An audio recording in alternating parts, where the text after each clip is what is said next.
What does that have to do with this? Everything. Because those taxes you pay are supposed to facilitate services you use, like water, electricity, roads construction, medicines in hospitals, name it. Okay, that is much bigger than I thought. But it can be stopped, right? Well, yes it can, although it may not be as easy as it sounds. And here is the reason why. Corruption roots are grounded in our country's social, political, economic, bureaucratic traditions and policies. So, what has kept it going this long? I mean, why don't we stop it?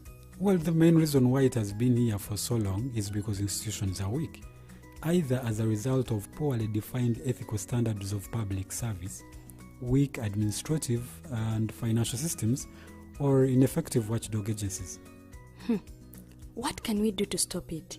At a national level, we must focus on strengthening the independence and effectiveness of public institutions that fight corruption. At a personal level, we must commit to never giving a bribe. I promise I'll never give a bribe. Well, that's a great decision you have made. Me and you now have to spread this message to all our friends. If we all do our part, corruption will be no more. This message is brought to you by Alternative Digital.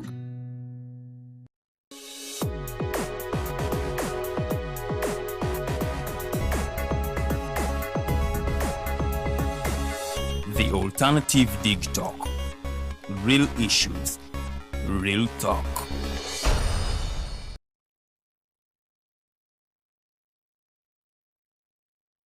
A very good evening, ladies and gentlemen. I welcome you all to today's episode of Face the Nation, reminding you we are live on Facebook at The Alternative Uganda or DigTalk TV and on YouTube at The Alternative Uganda. I want to invite you to engage in the discussion by using the comment section. Comment in your ideas, your suggestions. I'll be going through them as the discussion. And folks, you can tag us on X, the formerly Twitter, or hashtag Face the Nation. Today with me, I have been joined by Honorable Lumala Emmanuel Dombo. He is the Director of Information and Publicity at the NRM Secretariat. We are going to be dissecting on a lot of issues, beginning from politics to economics to development and the issues that are affecting Ugandans at large. I really want to encourage you to join in the discussion as we discuss important issues of the nation. But as he's a person from the Eastern, of course I welcome him using the only Eastern language that I know very well, my Lusoga language. Honorable Nsanwiko kuba kuniwe kushoya Face the Nation. Ndi musanufu ino era mpulira nga mpereibwa ekitiibwa okuti amakuniwe mukama wange. Nsaba olamuse kubali mukutula kutubona olunaku lwaleero. Webale ino omumbeda ndi musanufu ino olwaleero okuba n'imweyo abatuuliriza mwena bakagwa mbalamwisa mwisubuke mwaka mukayiregule n'ebijja mu maiso ebyo kyabazinga mumulamuse mukobe muti tuli eno tulikola era tuweereze yanga tulika akalabiza iwanga n'ebibusoga okutwaliza awalala nekyo kyene.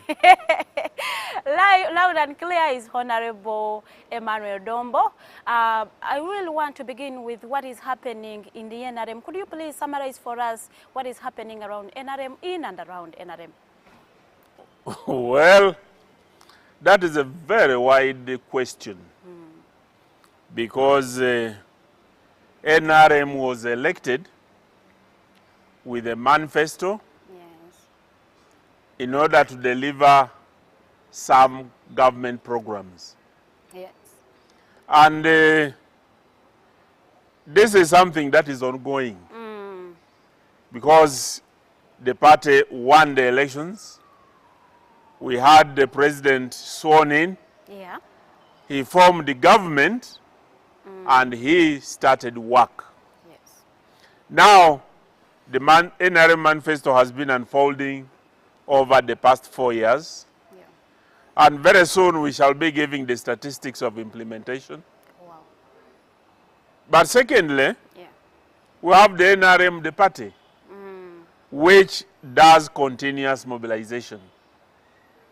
So whereas NRM in the government is doing work implementing the manifesto and keeping Ugandans safe, the NRM, the party, continues to do mobilization in the population for the people to understand and appreciate the work that is being done by government, work being done by the party, but also to attract new members into the party, and also convince those who may have left the party to come back because of one reason or another to come back. That depends if the reasons were resolved. No, that's the continuous mobilization I told you. Okay. If it requires explanation, that is basically mobilization. If it requires service delivery, then we implement it through government. So it is a double-way traffic, but I want to tell you that the NRM party is doing its work. Now, this season specifically, we have had the NRM political and electoral roadmaps presented before the Central Executive Committee. Yes. And the SEC has approved it literally with modifications. There are only a few areas of concurrence where we are still consulting with the national chairman. And once those areas are ironed out, then the NRM Secretary General will officially launch to the people of Uganda the NRM roadmap and political roadmap. And when that one happens, an announcement is going to be made so that the media, the public, all the social media fanatics and viewers, everybody should be able to know, and all the members of NRM, wherever they are, in order to begin preparing for the various exercises that have been earmarked within the roadmap. Okay, talking about the roadmap that has just been approved by SEC, we saw a few modifications, though I want to invite you to talk about the few modifications that were made in this current roadmap.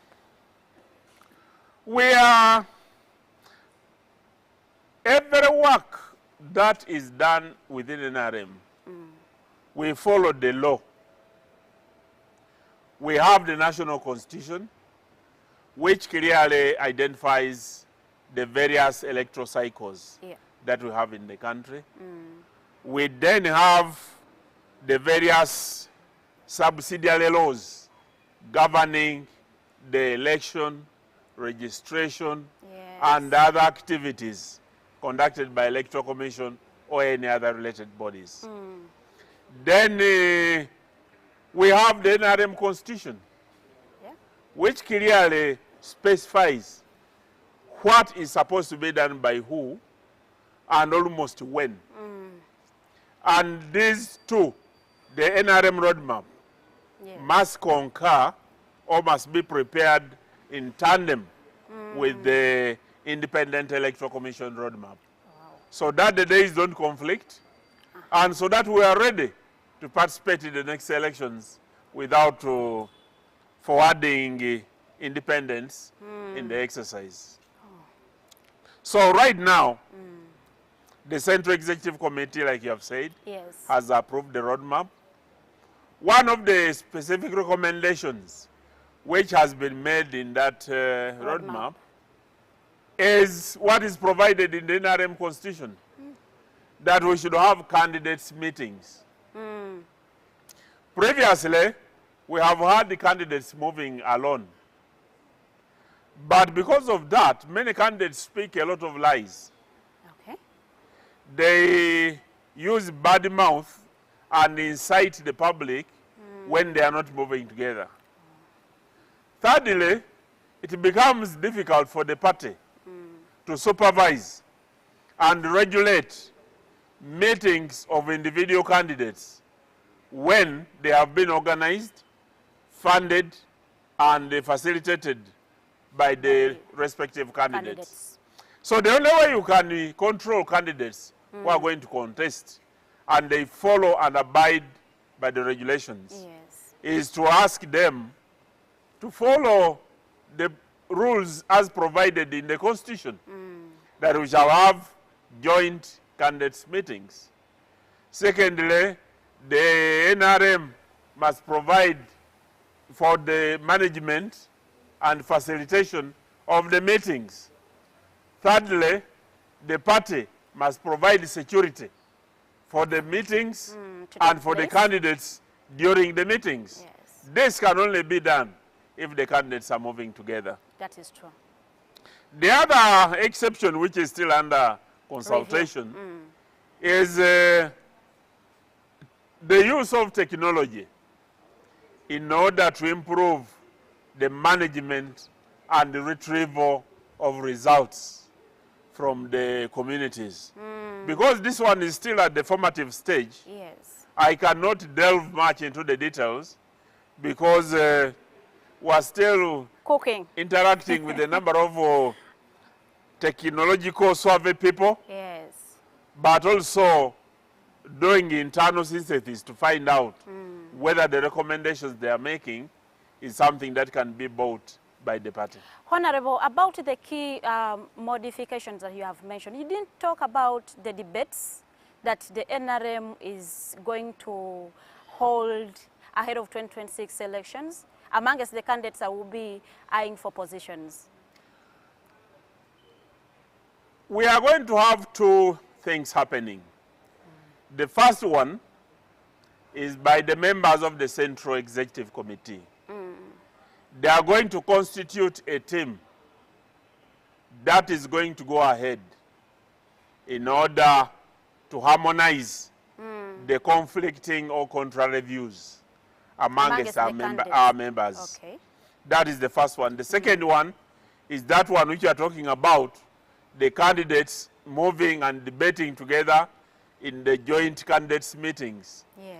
This is something that has happened before in NRM when we were still under the movement system. We have also used it, we recently used it in Kisoro by-elections. Candidates moved together and were debating together. And people get an opportunity to make a decision together. So, although it is something that hasn't been commonly used in many areas in Uganda, but it has been used before. You see, Honorable, the kind of debates that Ugandans thought you were referring to were these debates that the NUP staged during the Kawempe by-election amongst the candidates that were contesting for that position. They are basically the same. Because the NUP did it at national level. For everybody to see, even somebody who is in Arua, Yes. somebody who is in Kisoro. In NRM, we shall be doing the same debates, but at the local level. but where the voters are. So the candidates will be going to parishes for members of parliament, and the women members of parliament and chairpersons LC5, they will be moving to sub-counties. All people gather and they watch their people. Debate. Those who have social media, they will capture the pictures and share them for the world to see. Yes. But for us, we shall localize. Because we don't have enough media to capture all candidates at a go. Yes. We don't have the time. It is not possible. But every candidate can do the same in their respective areas. If you say you do not have the time, do you think the NRM, your party, has the resources to conduct those debates all over the country? Absolutely, yes. NRM, first of all, is going to raise money From? during elections. The candidates or the aspirants are going to pay money during nomination exercise. That is money which is intended to meet part of the election expenses. Okay. Secondly, we receive money from government To fund your activities. Yeah. through the Independent Electoral Commission every quarter. So it is the responsibility is with us to ensure that we budget and do a modest budget which can manage funding that exercise. I want to tell you that we are more than ready as a secretariat to do exactly that. If any Ugandan outside there said that you are doing a copy and paste from the NUP party now to NRM, would I be right? So if I told you that NRM started doing this before NUP was born, how would we be coping? In 1996, I contested for elections through candidates' meetings. In 2001, I participated in elections. Yeah. Recently, we had by-elections in Kisoro. We had joint candidates. We have been doing these joint candidates with other media houses during elections. So, if you must state the correct statement, it says it should stay that the NUP copied from you what we had been doing, and they took it to the national television. But this is what we usually do. It just publicized it, but it is not in their originality that they brought the idea. No, it was a good idea, and many, I want to tell you that many members of NUP were originally members of the National Resistance Movement. So they went with the good ideas they had learned this way, and they took and they could be perfected it the other side, the way they did it. So, but knowledge is there for sharing. If we can share with them and they learn something, what is wrong with that? Absolutely nothing. Honorable, following the current media landscape, everyone identifies or recognizes that NRM isn't having that online media presence. So what plans are you putting into place so that the NRM can achieve an online media presence, especially amongst the youth? You know, unless you choose not to see what we do, or perhaps unless you want us to double the effort that we have invested so far. We have a lot of media presence in the social media, but many NRM young people perhaps have not volunteered enough to do some of the voluntary work that many young people in NUP have been doing. Okay. You know, for us in NRM, we are in government. Many people do social media for us, but many also want to do it at a cost, which may be a bit expensive. Yes. Given the competing needs within the party. But I'll welcome ideas from you on how best we can improve. Well, because I can take up the job. I've told you. For as long as now you're asking the bill already. Like no, I haven't asked. Why are you? When you talk of job, so it is like a service. At the end of every job, there must be a paycheck. But it's something that we can talk about. Yeah, in your submission, Honorable, you talked about the EC, Electoral Commission, as being an independent electoral commission. Well, watching the EC that appeared before Legal Affairs Committee in the Parliament, we had the EC chairman, Mr. Simon Byabakama, say that some of his staff are being cautioned or asked to write reports or statements why NRM lost in Kawempe. Is that true, Mr. Honorable Dombo? If it is true, then how is EC an independent institution? I listened to Justice Byabakama very attentively, and I heard the statement.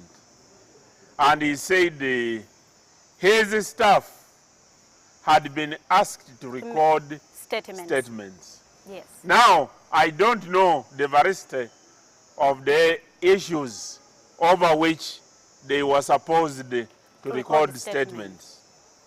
But I'm aware that we have lost elections before because of the bad conduct of the EC. Of the electoral officials. Oh. So, if it has happened before elsewhere, it also can happen in Kawempe. So we don't know the details. I wish I had known the details, or if I wish I knew the details, we would talk about them without necessarily going into the details. But since Justice Byabakama excused himself, I also excuse myself not to delve into the issues that could have formed part of the issues to be talked about. What I can, however, say is that the staff of the Electoral Commission are individuals. True. Right now, we know that a number of them have been suspended. Why? The secretary of the commission was suspended. A number of senior staff were interdicted because of some crafty things they had done within the Electoral Commission. If the staff could do that within their own mandate and they fail to implement what they are supposed to do, how much more will other staff also do other erroneous things when they are doing their work elsewhere? So, Electoral Commission, they are human beings. They are capable of doing good things, but others can also do bad things. That is understandable. Honorable, let's focus a little on the just completed by-election in Kawempe and what transpired there.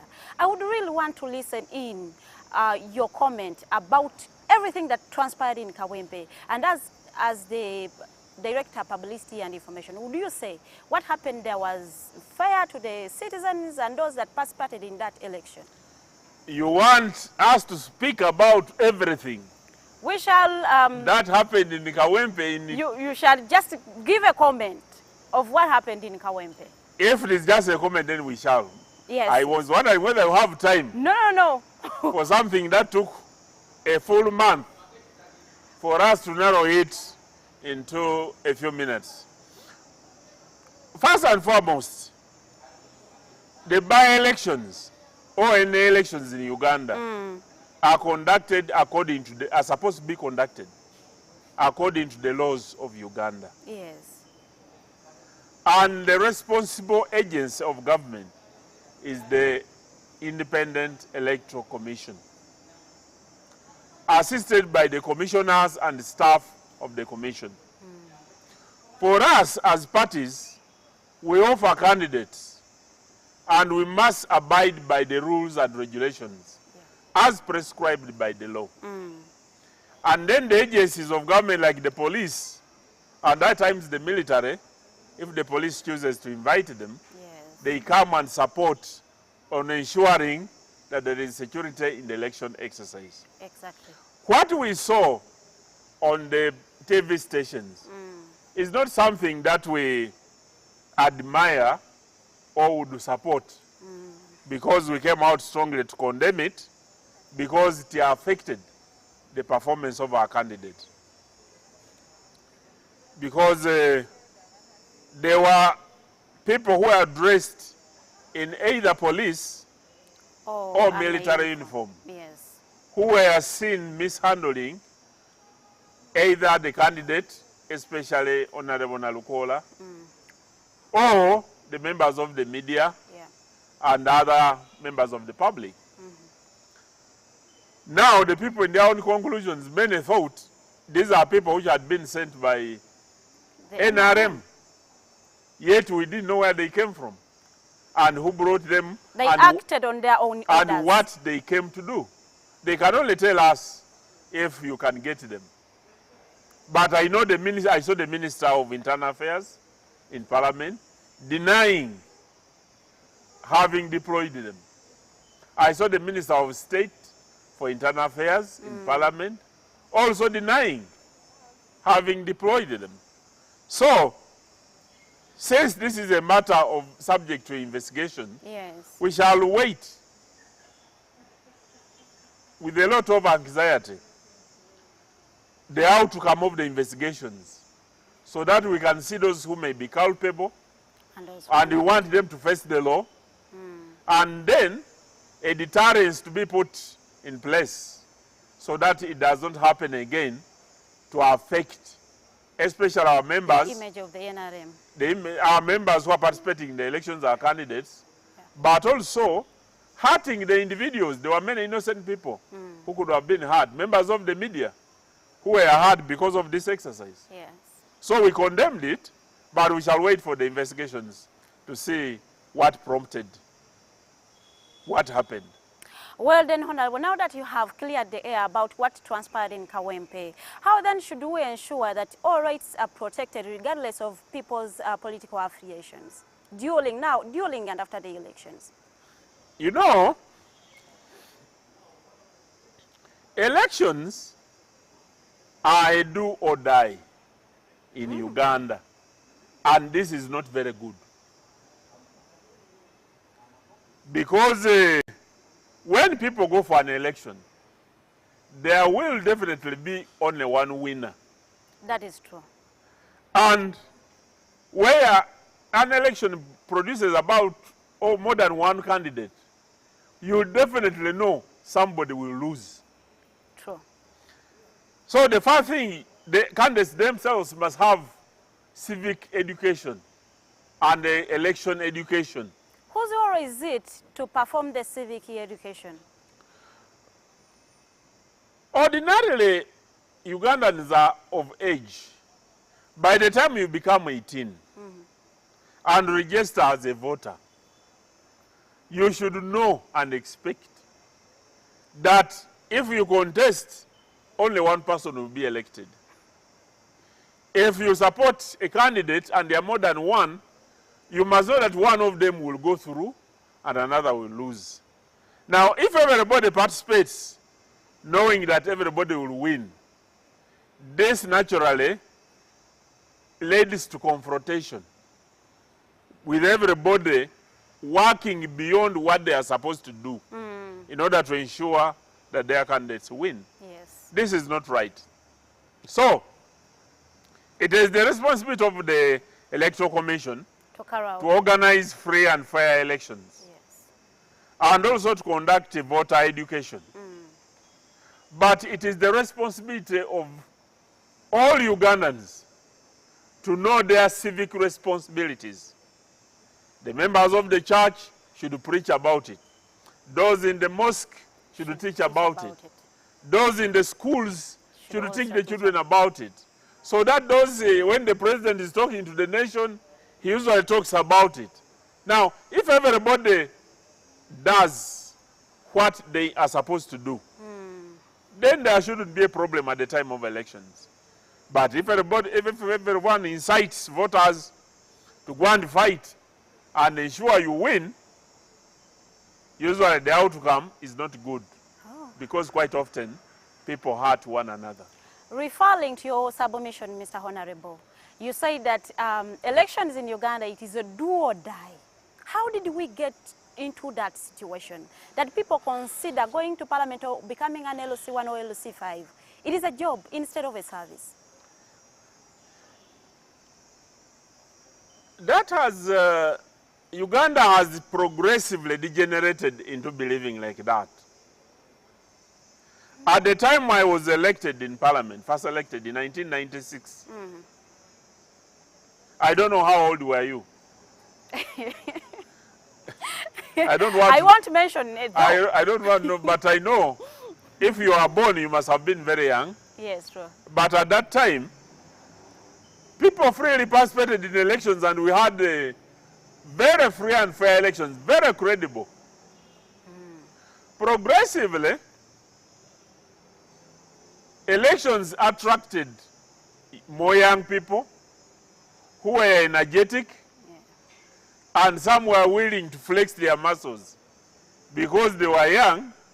They had just come out of school, and many of them were being incited by their older friends or candidates. Others were being paid to participate in violence. This is what hurts. And finally, the biggest straw in the iron is in the horse's back came when the payment in Parliament for members of Parliament and other elected leaders became very attractive.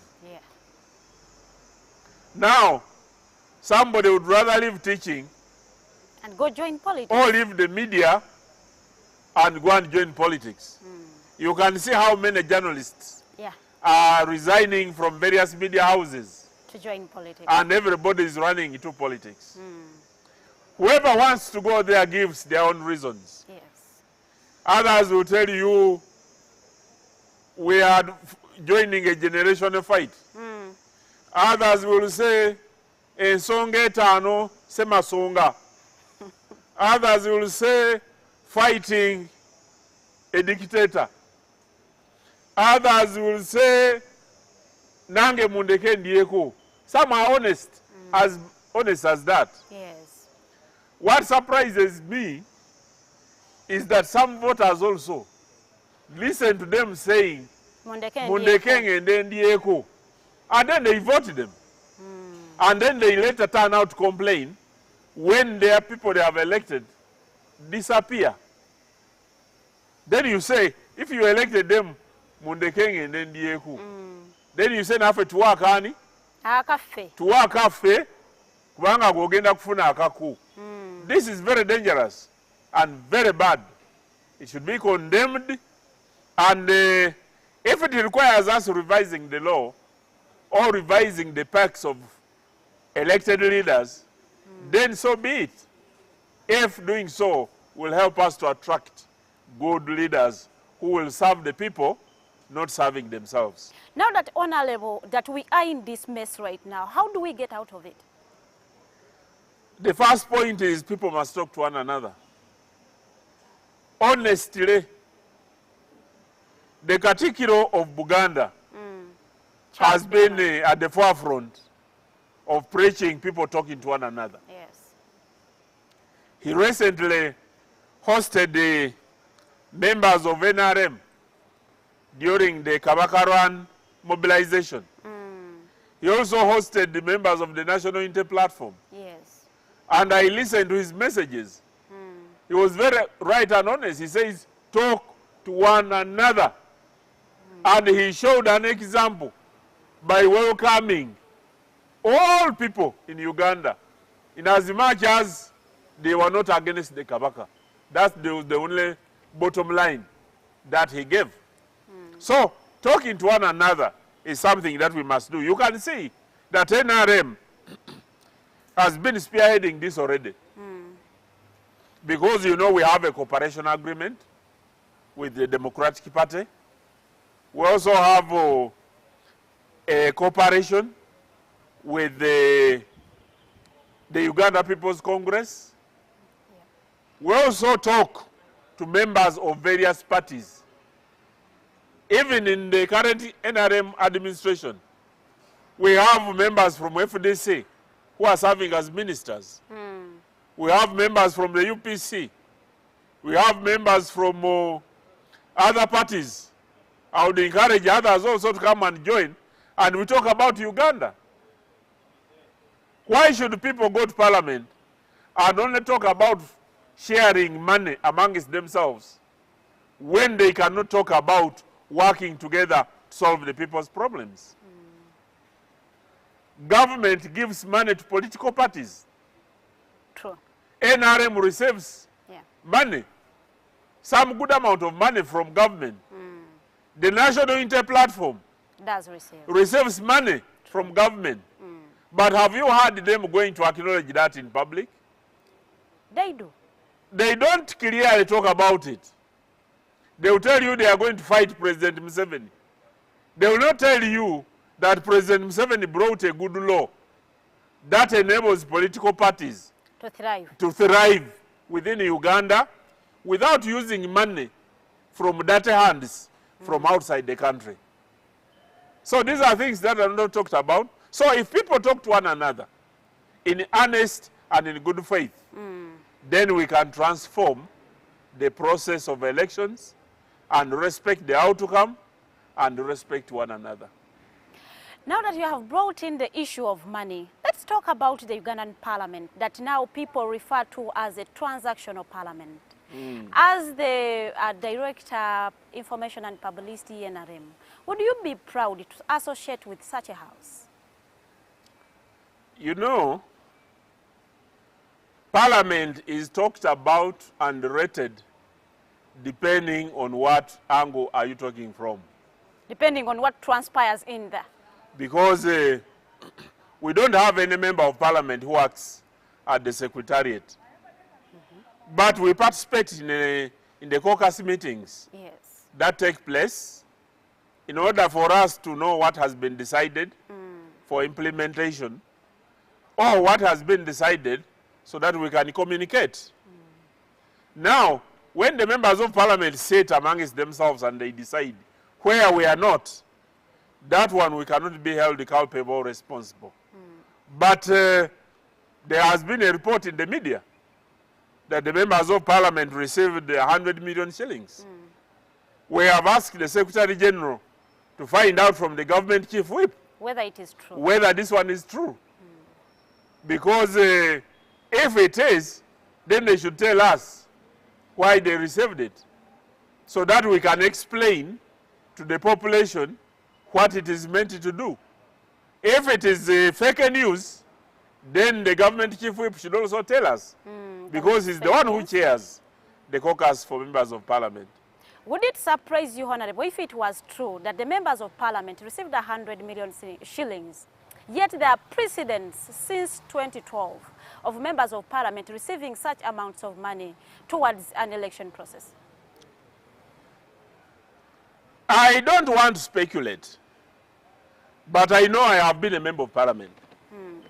And I know one time when the members of parliament were overborrowed, and there was a Chinese company that wanted to buy the entire debt of members of parliament so that they can service it at a cost. But because this could easily compromise the sovereignty of a nation and the independence of members of parliament to debate with freedom issues concerning the country, we chose to consult the president of Uganda about that matter. And I remember the president responding to us using a Kinyankole proverb. I will not quote it in Kinyankole because I don't remember exactly the words. It's okay. But I can repeat it in English. He said the Wanyankole have a proverb which says that a human being can only clean his or her ass using their own hands. That is true. You cannot borrow a neighbor's hand to clean your ass. To clean your ass. So he said, because this one has been done by our members of parliament, we cannot allow a Chinese investor to clean our mess, to come and look into this mess. So he took a decision as the head of the nation to bail out the members of parliament from that mess. And that was made public. We even discussed it as members of parliament. So the president used his magnanimity in order to solve a strategic impediment which could have easily compromised the members of parliament, but also the strategic security of the nation. For now, I don't know what exactly has happened, whether it is true that MPs have been paid, to monitor government and programs. if so, to do what? The members of parliament should come out and go to the media houses and tell the people. Because for us, that time when it happened, we went to the media houses and explained why it became necessary, and the magnanimity of the president to helping parliament solve a predicament which they had made themselves. Now, speaking of NRM, as a member of the NRM that has been vocal in the politics of NRM, would you consider your party a democratic party? NRM? Yes, sir. Is there any party in Uganda that preaches and demonstrates democracy like we do? We may have shortcomings. Like everyone does. But see how we determine our internal leaders. A roadmap has come out. We have just been doing a register for the party. we are going to conduct internal elections, the structures. Our flag bearers are determined by vote lining in the back, not even casting a secret ballot, but you line behind the back of somebody. That is how open and how democratic we are NRM is. as a party. If you say and believe that NRM is democratic, could you cite for us a time when Mr. President had a contestant for a flag bearer in the NRM party? In order to determine, President Museveni is subjected to elections twice as a national chairman, but also determination of the flag bearer. Those are the two times, Yes. according to the party constitution. Yes. And every time they have invited aspirants, either for the office of the national chairman or the office of, or the being the flag bearer for NRM, there are processes that are highlighted by the NRM constitution. That there will be call of expression of interest. When names are brought, they are taken to the Central Executive Committee and the National Council. And this is a vetting process now. Yes.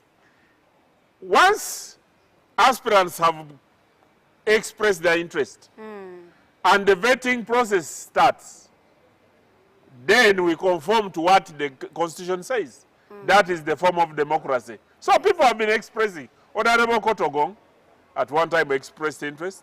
But he wasn't lucky enough to... Of course, he wouldn't, he didn't have qualities that would match that of the president. Okay. Then there was this, my brother from Makindye, Simbwa, Honorable Simbwa. Yes. Honorable Simbwa aspired, and the vetting process. Go through the vetting process. The vetting process didn't favor him, and many other people from the Western here, the names some names have disappeared. So we have democracy, but at some levels of election, we practice guided democracy in conformity with the constitution of the party. You are telling Ugandans this evening, Honorable, that within the NRM party, you do not have competent individuals to compete favorably with Mr. President or Mr. Museveni for a flag bearer, to be flag bearers of the NRM. We have people who can compete, but their merit does not match the merit of President Museveni. Oh. That's the only thing. Even in my constituency, when I was there, we had people who would compete. Others would fear to come. They would respect me. Others would come, those who can't even match anything. Intimidated or threatened? No, they just fear, and they say that this man, because of his experience, he was a guild president in Makerere many years ago. He has been a member of parliament for 3 terms. If he's going to be elected for a 4th term, who am I to compete with him? So even with President Museveni, he's a general in the army. He has been fighting for the rest of his life to liberate the lives of Ugandans. And he has performed exceedingly well. When you look at NRM and what he has been able to build the country, to the extent that now he brought a law which enables political parties to be supported by government. He also wanted that law expanded for for religious institutions to be supported by government, but its implementation became difficult to fathom. So the law was not conceived, but it's an idea the president brought about to say these bishops suffer. When he goes to churches, he saws the collections are little. They cannot support the leaders or the churches. So he decided to set money aside to support activities of Namugongo.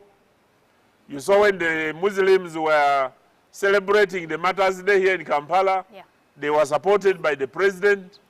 Whenever there is an archbishop or Mufti being consecrated or enthroned, government or the president has come out to support the churches or the religious institutions with either resources or physical assets.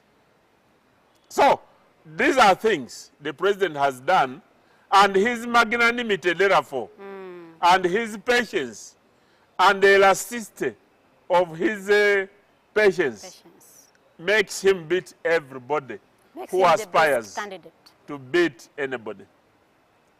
We expect to see Mr. Museveni as the best candidate again come 2026 as we head for that electoral cycle. But taking you back to when you were coming into power as the NRM party, you had the 10-point program. Would you, Mr. Honorable, rate yourself on the 10-point program, considering human rights and corruption, which are the key issues that are being violated currently by the political party that you support and believe in? Well, the foundation of what NRM has done in Uganda rests on one major factor. Which factor is that? Establishment of security of persons and their property. And their property. Every opposition leader who goes outside to complain to the Bazungu that NRM is a dictator or President Museveni is a dictator, they go with a return air ticket in their pocket. After choosing NRM, they come back. Or President Museveni, they run to the airport, jump on the plane, and they hurry to the Electoral Commission to pick the money from the government of Uganda. That's the irony. Okay. That's the contradiction. So, President Museveni has done so well on security, and the NRM has done so well on security. It has done so well on democracy in the country. People elect their leaders. You can see the leader of the opposition in parliament. The other time we had FDC bringing various leaders. Honorable Gengalatigo, Professor.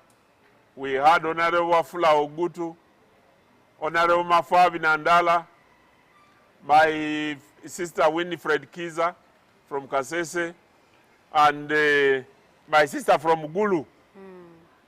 So, and most recently, we had Honorable Matthias Impuga. Now we have Honorable Senyunyi. They are running the country from the opposition and facilitated by government. Yeah. That is the democracy we're talking about. The National Unity Platform was born yesterday and to fielded the candidates and to beat the FDC out of the leader of the opposition. They would want to match the president, but according to you, would you really replace President Museveni with the likes of my young brother, the president of the National Unity Platform?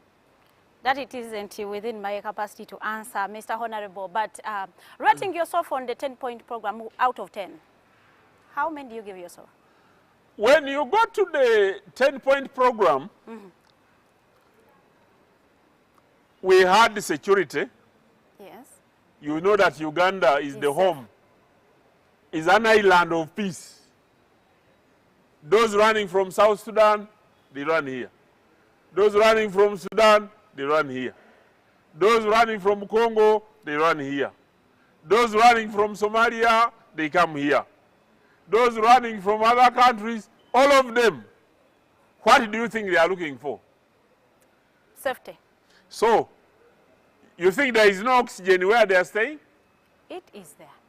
So why are they running away from their oxygen, coming to look for the oxygen in Uganda? Because the oxygen in Uganda can be enjoyed at night, during the day, when you are sleeping, and your property. Yeah. There is no leader of the opposition here who can accuse government of confiscating their property. When you breach the laws, you can be asked to conform to the public regulations. You can complain about the excesses of the agencies of government, but you cannot say there is no peace and security in Uganda. Then there is a national building. The nation is now a nation. Previously, when you looked at Uganda, if you looked at Uganda, would you say Uganda was a complete state? When? Which years are those? When NRM came to power, went to game with the 10-point program. Uganda had disintegrated totally. And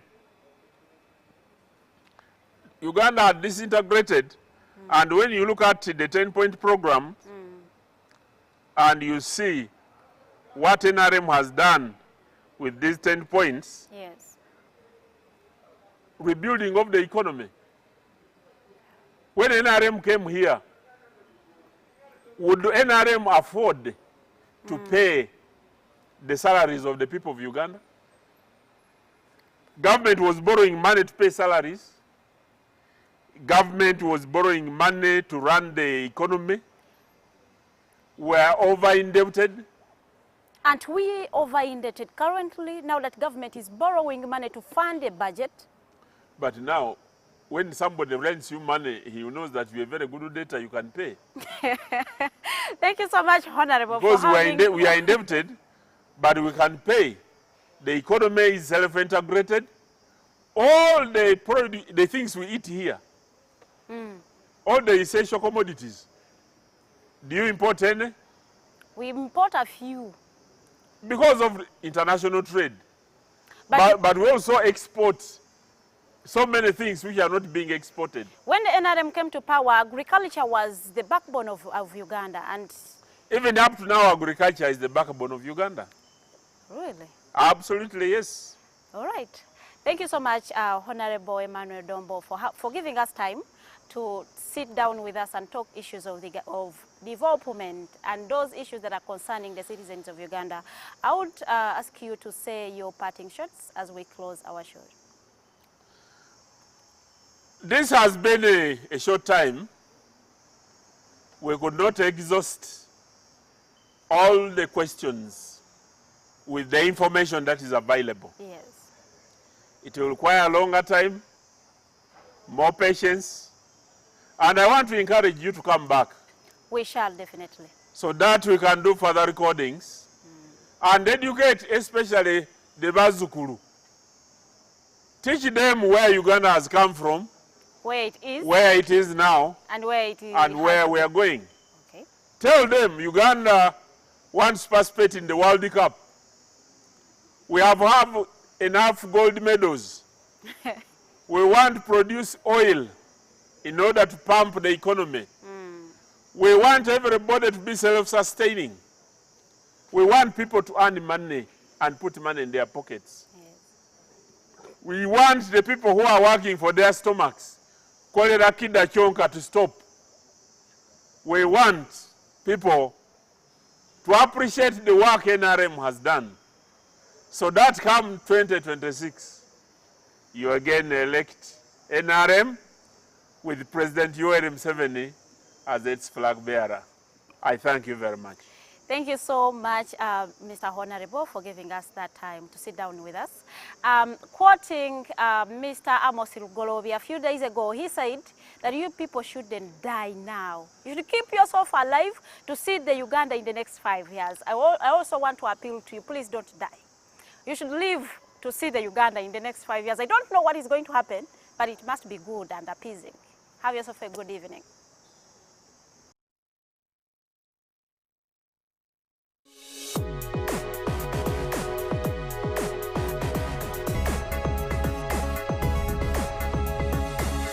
The Alternative Dig Talk. Real issues, real talk.